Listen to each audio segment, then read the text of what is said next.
conditions that affect joints and the tissues that surround the joint and other connective tissues. It is a rheumatic condition. The most common form of arthritis is osteoarthritis, and other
You're in for FM. Good afternoon to you.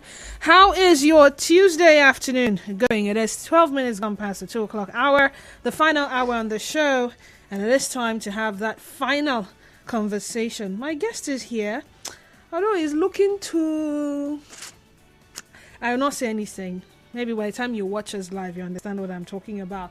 We're going to be talking about enhancing continuity in governance, a very, very crucial topic, I must say, seeing that this is an election year. And the countdown has officially begun, looking forward to the 25th of February 2023 and the 11th of March 2023. All things being equal, we get the chance to exercise our right to vote at the polls. Many laudable projects in the past in Nigeria have been stopped by successive governments after the tenure or removal of governments that initiated them. Sitting here, I can think of a few projects here in Rivers State, and the one that easily comes to mind is the monorail project. Now, if you live in the town axis, or you do business around there, or you have reason to move from one end of Port Harcourt to the town axis, I'm talking about main Port Harcourt town, you will see some pillars, very big pillars. That was the plan some years ago for the first ever monorail, courtesy of the then governor of Rivers State, Governor Chibike Rotimi Amechi. Now, it is said also that politicians in Nigeria are noted for some kind of vengeance and abandoning projects heater for to those initiated by their predecessors, and they want to start new ones. The legacy has to start with them. Whatever has been done in time past, they can't be bothered. And this does not make for accelerated development, if you ask me. Some of these projects are yet to be resuscitated as we speak, despite commitment of huge resources. Now, if you are one who has followed through the electioneering processes in Nigeria for some time now, or maybe you have paid particular attention to some of the campaign promises as well as manifestos or statements of some of the aspirants this time around, most of them have made promises to continue from where their predecessors left off, especially when they are running under the same political party as their predecessors. Now, one notable one I would not forget is a statement by the executive governor of Rivers State, who will often encourage people to vote for the candidate of the PDP here in Rivers State because it is intended to consolidate on the project that he has started or his government has started. And one will think of the word continuity. Now, my guest in the studio is an educator and a national transformation agent. He's not a stranger to us. At some point, we'll even give him ID. Maybe he'll be seen as a staff member of Nigeria. Saike Chiwogo, good afternoon to you and welcome. Good afternoon, Denise. Happy New Year. Good to see you. Yes, good to see you. Good to see you. You're looking well, I can tell. Enjoying your youth time. All thanks to Almighty Father God. Without further ado, this is a serious matter, I must say. And for how long are we going to continue having what we call abandoned projects or projects that are not taken seriously solely because the government or the administration that spearheaded those projects in time past are no longer in office?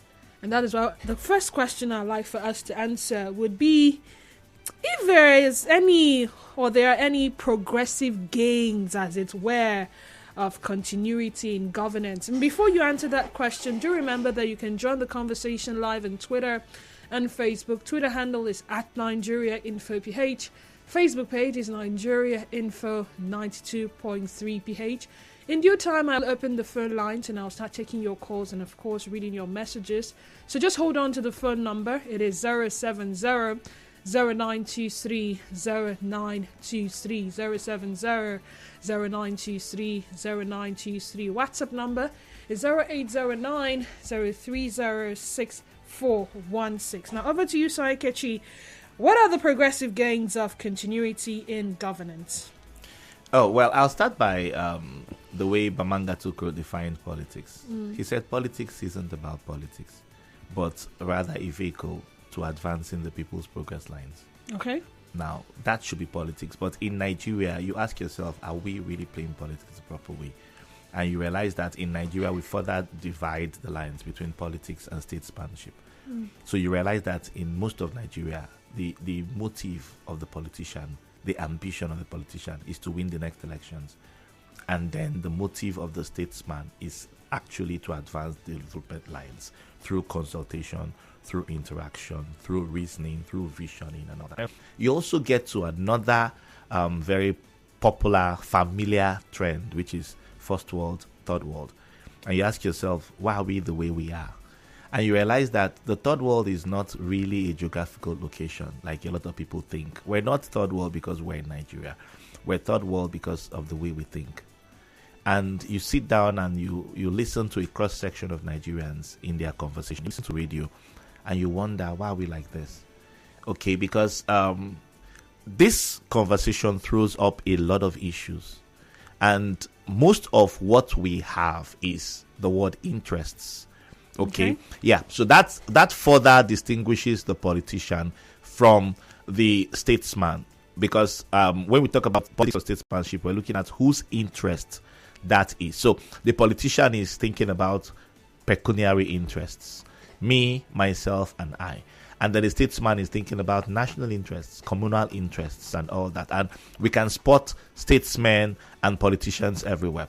Now, when you talk about development, you ask yourself about vision. Is there a vision on the table? Do we have anything, Denise, that you know? Maybe you're a journalist. Maybe I don't know. Have you heard about anything called the National Vision? I'm not talking of Vision 2020.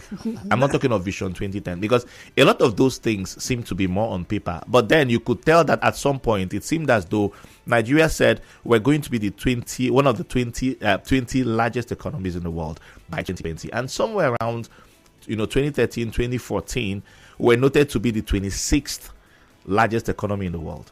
Okay, and then what happened to all of that? And so you look around, politics of development. Let's not focus this. Let's not limit this to abandoned projects. Okay, let's look at it to enunciated visions. Okay, this is the way the nations look at it.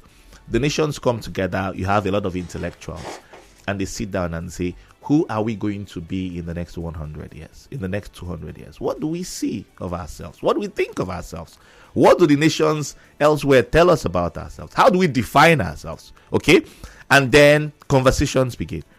And men begin to put together, concoct ideas of what can become. And then you have what they call a national vision. Okay? It's for the future. Visions are always for the future. But they have expiry dates. They are time bound. Okay? But they are documented. And so anyone else can run with them that reads them. So it's not about a political party. It's not about an administration. It's about nationality. And then some of those things, because, like there's the obsolescence component of vision. A vision today may expire after 2-3 years. So there are reviews to that document. Okay, so another set of intellectuals, but drawn from various states and locales, come together again and say, oh, no, this doesn't fit in anymore. Let's modify the other one. Oh, let's extend this. In fact, this is unrealistic. They begin to review that every 5 years, every 10 years. Okay, and in Nigeria, some of it is happening. Some banks are doing this. Some churches are doing this. And you look at the results. They compare notes with other progressive nations, and they can come back to the table. But as a nation, beyond talk, because I know a few callers would come in with some biases and say, Nigeria has been doing that. But what has the result been like? Okay, because yes, you have the National Council on Education. You have the National Economic Summit Group. You have this. These are small vision cells, okay, that should be collapsed together to forge what we call a national vision. And the beauty of the national vision is that you know it, I know it, it's on the public domain. And what you think of the future of Nigeria based on that vision, okay, will reconcile what I think, because there has been some form of agreement. And I think the legislative arm should not be very far from this. But where that is lacking, no vision, no blueprint, no hope for the future, then you have a case where somebody, an individualism is projected. An individual comes on board.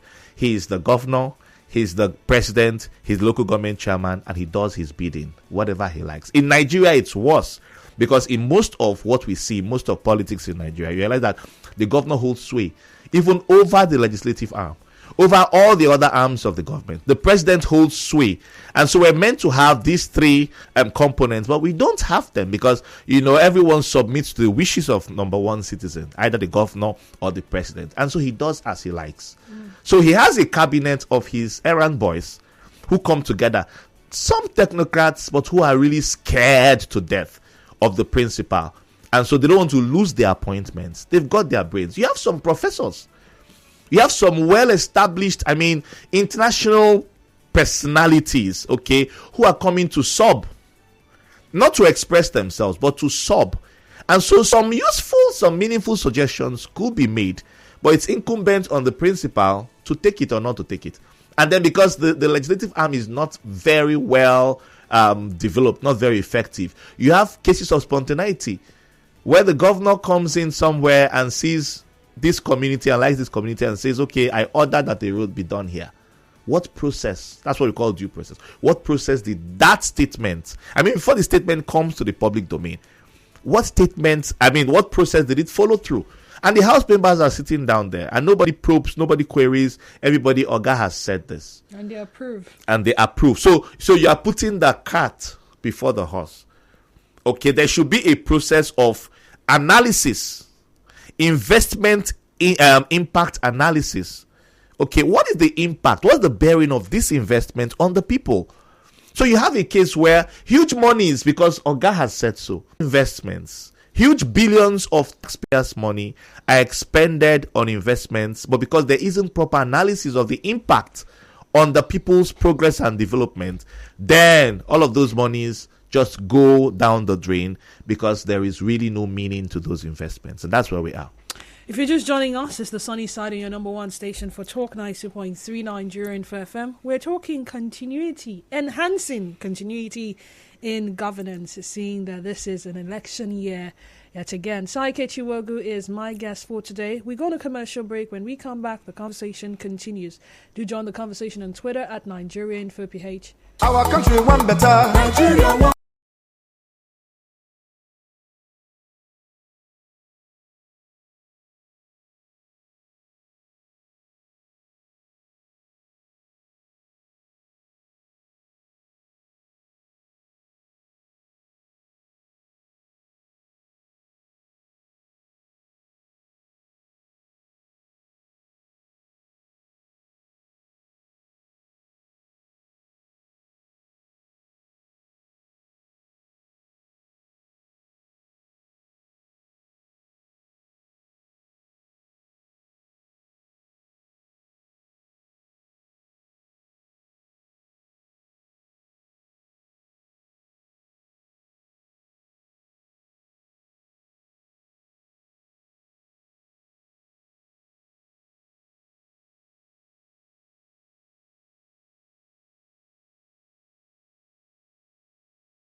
Seem to have gone ahead, even beyond what you think about.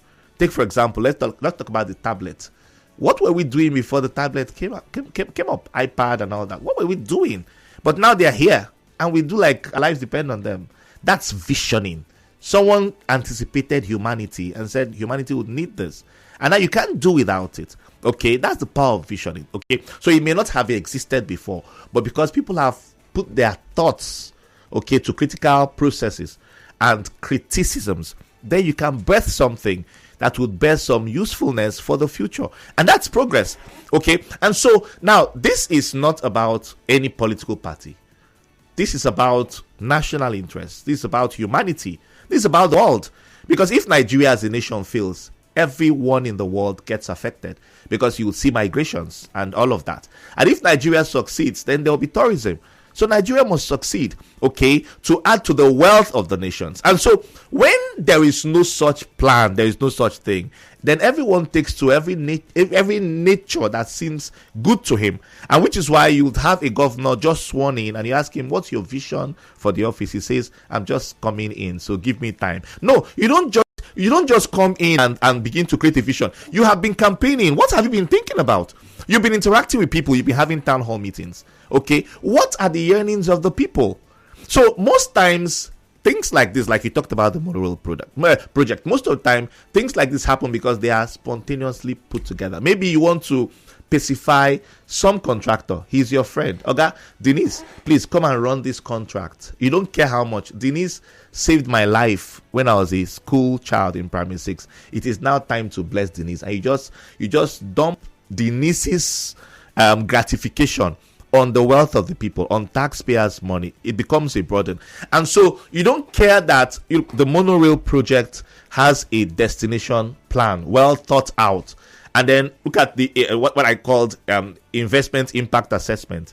Now, what will be the yields compared to the investment input? You have invested such huge monies, 10 billion, 20 billion, setting up the monorail. Okay, how quickly will there be returns on investment on that particular decision? Nobody cares about that. So if it's going to take 100 years, 200 years, nobody cares. I've done this and I'm walking away. I don't care what meaning it bears on the people. Now, I have an argument, but then I would talk about that much later.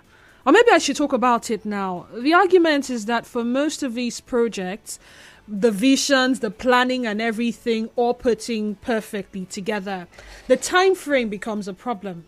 So now we run a government that should exist for 4 years, and after 4 years there's an opportunity to be re-elected for another 4 years. And some of these projects, like some of these plans or visions or projects, are long term, as it were.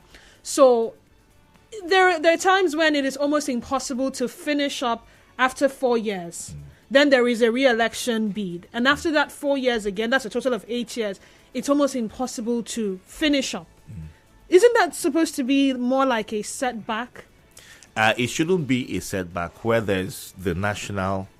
so imagine that there's a docket list of things that Nigeria needs, things that Rivers State needs, okay?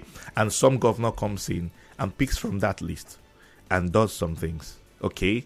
And then there's another team reviewing that, okay, reviewing the necessities of these thoughts that have been put together by some other team ahead of them. And then a new governor comes in. So the governor runs out his term. And then a new governor comes in, a new president comes in, a new local government chairman comes in, and goes back to that list. Because the list has been legislated somewhat. The House of Assembly, National Assembly, has sat over this and they've given their approval. There have been sessions of interaction even with the people. Okay, so the concerned civil society groups, the legal team, market women, we have all come together and we've said, look, we accept this as a working document. And so, Mr. Governor, Mr. President, please work with this. You're not asking yourself. Now, you could have a smart idea as a governor. Okay, a specific smart idea. Like in the US, you had the Obamacare and you pass it through the eye of the needle. You pass it through the process. And if the people don't see it as reasonable in view of national interests, it is jettisoned. You don't force it down their throats as it is done in Nigeria. In fact, in Nigeria, you must like it because Mr. President has said so. You must accept it because Mr. Governor has said so. And nobody's asking, what is the yield at the end of the day? Like I said, investment impact assessment. Before you walk out to buy groundnuts or chin-chin, you ask yourself, what is it for? Is this short-term gratification of hunger? Or otherwise, I should keep some for my spouse. I should keep some for my children. You have your salary. What are you using your salary for? You sit down with your partner. Oh, we're going to build a house. This is 2023. Let's buy some land. We can't be paying rent. That's impact. Okay, let's buy some land. So someday we won't do this. If you squander all that money, the money goes. And then it puts pressure on your partner. It puts pressure on your children. And that's why you have cases where Mr. A earns money, Mrs. B earns money. She does her hair. He buys all the beverages and chicken and all that, and then they don't think about the children. Okay, the children will come, but you can't pay their school fees. But when you procreated them, you knew that they were going to be taken care of, but there's really no plan to take care of them.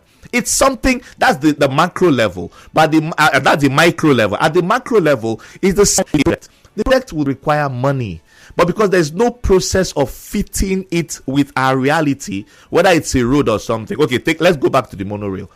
The monorail would have been a useful project, but if they sat down and said, oh, there's so much traffic on this road, let's build a monorail that cuts off some parts of commuting and makes it easy to move from point A to point B. Excellent. Now there's the plan. But then when the review team comes and sits over that, they ask yourself, this is expensive. Can't we do this less? Can we not build a cheaper monorail? Can we not even build a cheaper road transport system? What is even causing the gridlock? Okay, let's build waterways here. Okay, to reduce the pressure on this road. Let's build escape roads. Let's build. Thinking is coming in now. Analysis is coming in now. Not just what Mr. A said, and not just what Mr. A thinks is right, because it's an institution, not an individual. Okay, and that way the people own the development. They are part of it, and then we come up with the lines of best fits. And then investment is made and everybody supports it. And you can see, of course, would have gone ahead to tomorrow to say, okay, this is the investment. How soon are we getting returns on this investment? If it is viable, fine. If it is not viable, in all objective thinking, we drop it. Okay, and then we move on to something else, whether it's in agric or it's in infrastructure or it's in education. There are other areas for crying out loud. But in this part, you realize that you have a lot of governors, a lot of principals thinking only road, not too much of other things. Okay, and then you say you want continuity. So which governor actually with the meager resources would want to come in and continue with a monorail project that doesn't really have answers to the future of Nigerians? All right, so at this point, I'm going to open the phone lines, 070-0923-0923, 090-0923-0923. And then, of course, the WhatsApp and Telegram number is 0809-030-6416, 0809-030-6416. We're live on Twitter at Nigeria Info PH is the Twitter handle. And our Facebook page is Nigeria Info 92.3 PH. We're talking enhancing continuity in governance. How best can we enhance continuity in governance? Saikechi, are there some other major setbacks that we have encountered as a nation as a result of lack of continuity? Yes. So let me give you a very clear example. You work in Nigeria Info and there's a structure. It's been built over the years with money. And then each time a manager comes in, he says, because there's no institution, there's no vision, there's no system, okay? He says, I'm going to pull down this building and build something that hangs in the air. And then he comes in and resources are deployed. And then maybe he completes it, maybe he doesn't. And then a new manager comes in and destroys that and wants to start afresh. It drags us back. It slows down the pace of development. Money should have been invested in other areas. Okay, now compare that with one man coming in and saying, okay, I'm going to invest so much in agriculture. Like Donald Duke came into Calabar and said, I'm going to invest in tourism. Okay, the new governor didn't kill that. He probably had other interests. Leah Lumoke came in and said, okay, I want to create energy cities in Calabar. Okay, then this other man comes in and says, well, I want to build a mega tailor shop. They're not killing the original idea, even though there may not have been a state vision, okay? But you realize that everyone is at liberty to express his interests, okay, in this sense, even though there isn't an enunciated vision for the state. There could be some bit of spontaneity, but then you see that at the end of the day, it adds up. We're gradually covering up development lines here and there, okay? And one day we'll get some better sense of this. Okay, and then we'll put it together. So each time we want to abandon projects, someone sets up a shopping mall, and because the man who's coming in feels he's an enemy, and even though the shopping complex might make sense, but no, I'm not a continuity governor. I'm not a continuity local government chairman. I'm not a continuity president. He abandons that. But those are taxpayers' monies, right? And then he starts something else that he may not complete. Because like you said, there are certain projects that can be completed in 4 years, in 8 years. Some will take 20 years. For example, look at the East-West Road project. Imagine that every president from Obasanjo who started that, okay, then Yar'Adua, then Goodluck Jonathan, then now Buhari. Imagine that each president said, no, I don't like the direction of this road. Let's go to the sea and build my own because I want to make my own legacy. So sometimes it's born out of pride. Sometimes it's born out of lack of understanding of governance. Sometimes it's born out of selfish thinking. Sometimes it's born out of just the need to pacify a certain interest, a certain godfather or a certain political interest. And most times it's very parochial. Interesting. Okay, then the lines are open. Feel free to call in or send in your messages. and I will gladly read them, as I always say. WhatsApp number once again, 0809 030 6416, 0809 030 6416, and the smart number to call is 070 0923 0923, 070 0923 0923. Interest. The argument most times is that when a different political party takes over power by the previous government, should this be seen as true? And if it is, should it be so much of a problem? Because we've had some states that have had over the years, since the inception of democracy in Nigeria, have a political party produce governors of that state. And they have, in their defense said that all of this is in a bid to foster development, as it were. Every political party has an ideology, you will agree with me. And yes, while some of those ideologies are hinged on interest, some way, somehow down the line, they try to make us believe that they are also there willing to serve our interest. So this is not I wouldn't want to say it's PDP or it's APC. Maybe Nigeria Info Party, it may be Cool FM Party, it may be Wazobia Party.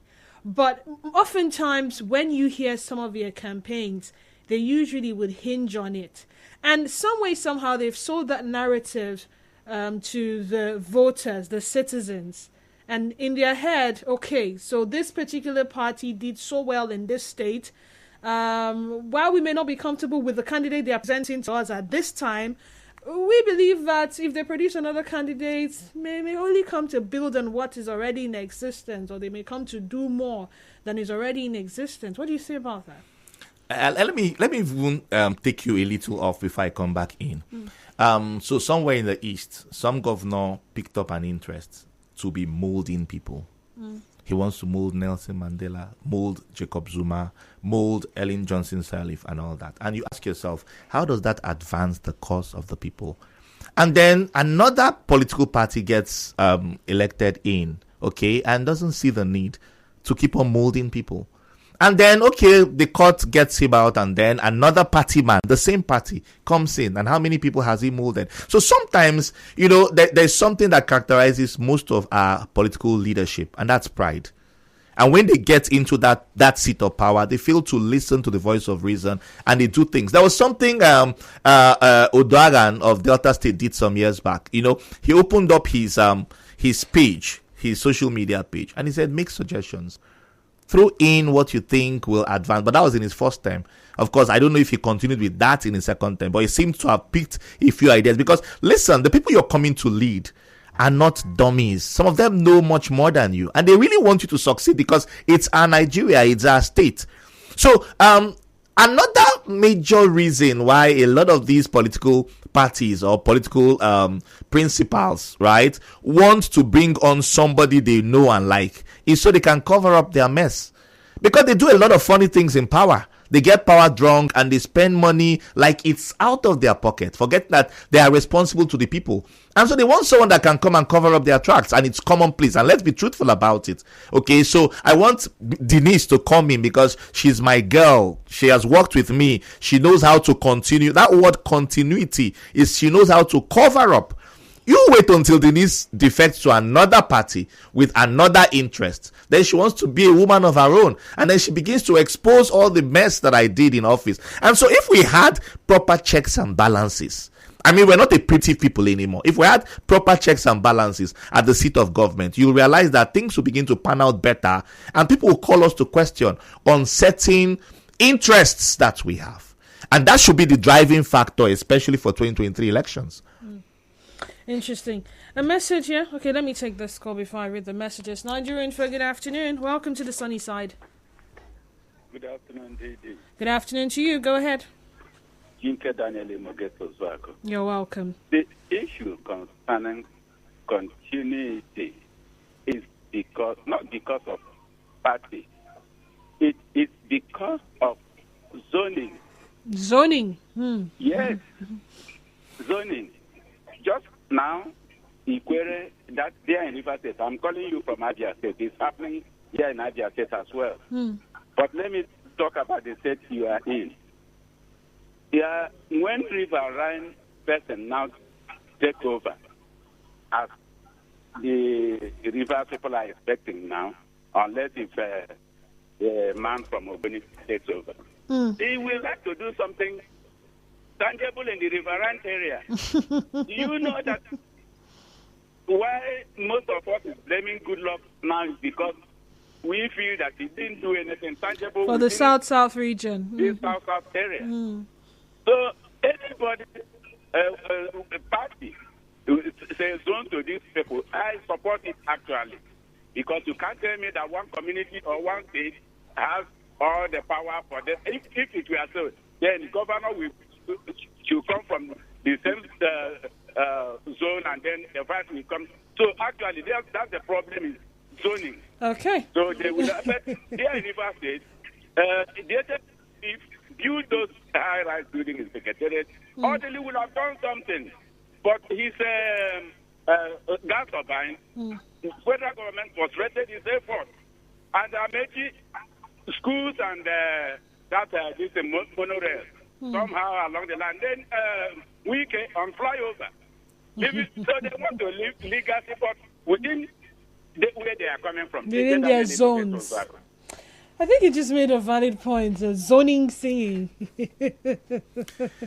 You know, we will grow as a nation, as a people. And when we grow up, we will realize that that is not the meat of the issue.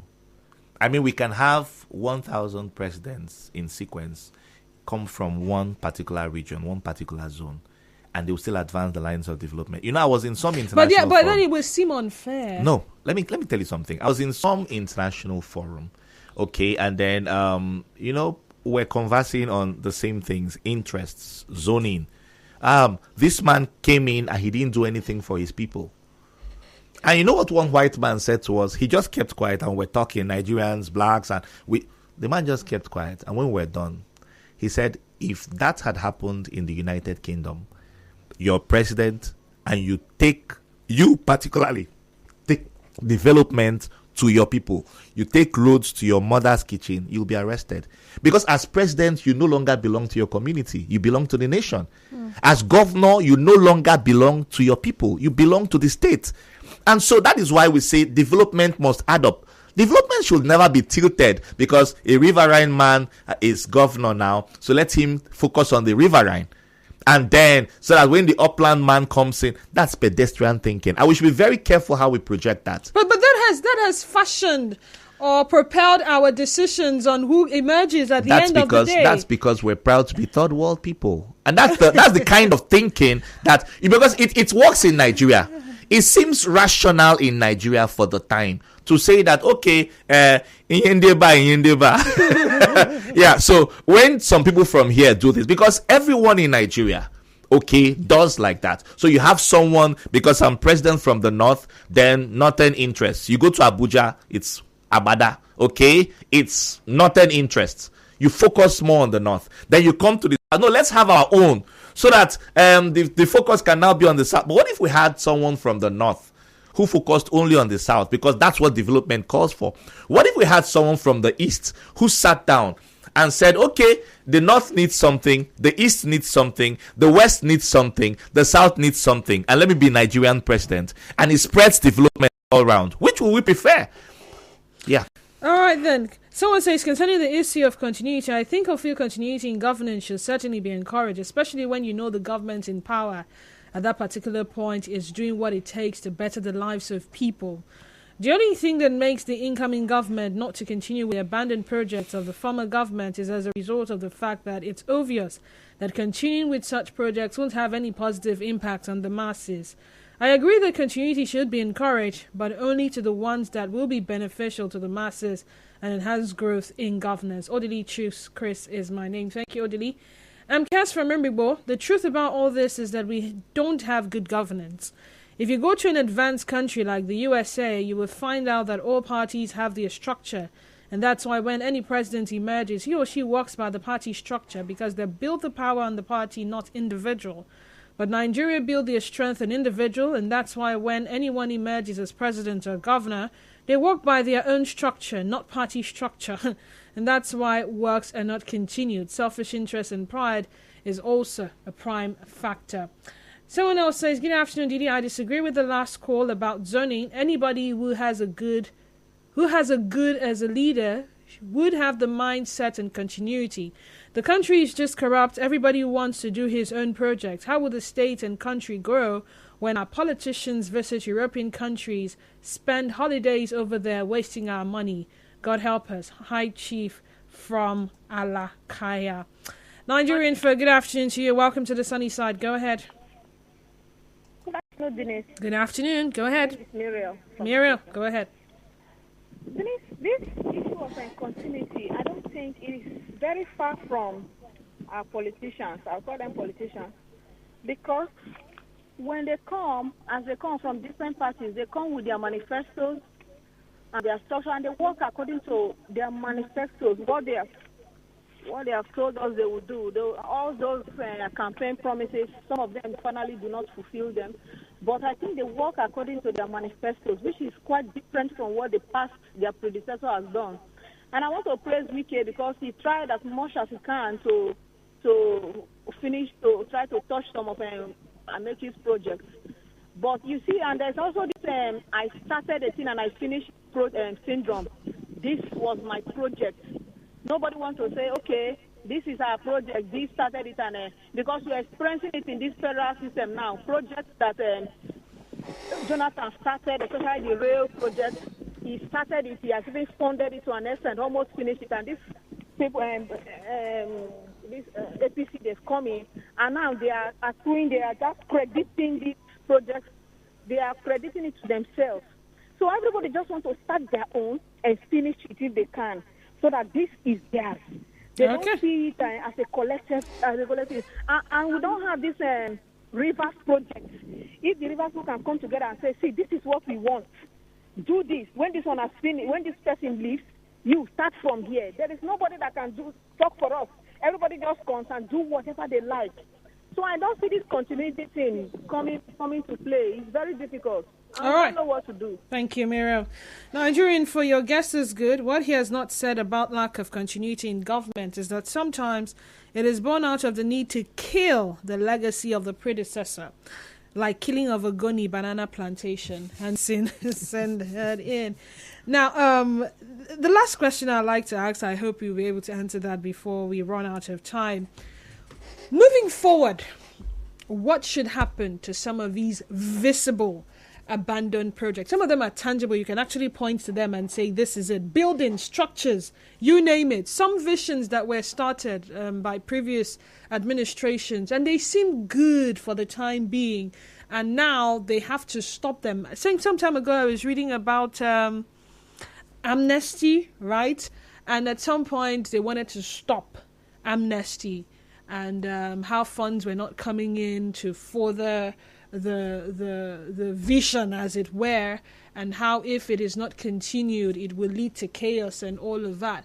And the argument was that, okay, why do we still need to continue amnesty? If you do the crime, do the time, for heaven's sake. How has amnesty now even stopped the situation? We're still battling with banditry. We're still battling with terrorism in some parts of Nigeria and all of that. So what happens to some of these ones that are quite visible and we have seen the light in them, but for some reason nobody has decided to pick them up and continue? Like, what one of your respondents said, killing the legacies of the previous administration. That's petty, but it's real. In politics in Nigeria, there's a lot of displayed pettiness. Sometimes you wonder, are you serious? Are you for real? Like, I'll give you an example. There's the Reef Mall, just right at GRA Junction. It was started by Governor Celestine Omehia, just within the short term of his stay. That building, to a large extent, was completed and all that. It was meant to serve the purpose of marketing. It was commercial, right? But then Chibuike Amechi comes in and doesn't see the need to continue with that project, okay? And then he leaves the project like that. Everything, the cladding, everything has been stolen. It's just the carcass standing there, okay? And then he goes on to start the Port Harcourt Spa, what you call Spa today, right? Good. And then Amechi leaves, and then Wike has come in, Okay, and then we have ShopRite, we have a lot of other developmental projects. And nobody's asking, why don't we do this? Why don't we go back and identify with this other project? Do we kill it? Do we destroy it? So if we're selling the land, let's put the land to better use rather than have that thing deface the beauty of the landscape, right? Or otherwise it could be concessioned. Let's put it open for interests. Is there any private individual that might be interested in coming in and putting use to this? The state earns money. Good afternoon, Didi. Your guess is right, but our politicians are not seeing that light. They take over power to chop and to settle their allies. Okay, I'll come back to this message after this commercial break, and then we will round off. So the sunny side, quite an interesting one, I must say. Just stay tuned to us. We are Nigeria Info. The show continues after this.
Read a message. I'll just dive right into it. It says, good afternoon, Didi. Your guess is right, but our politicians do not see in that light. They take over power to chop and settle their allies. It is in Nigeria that we have Emiloka, meaning my own turn.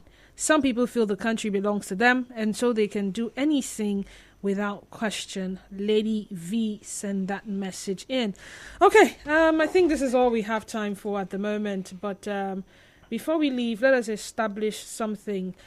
And that, I think that would be Saikechi's final or parting word to us.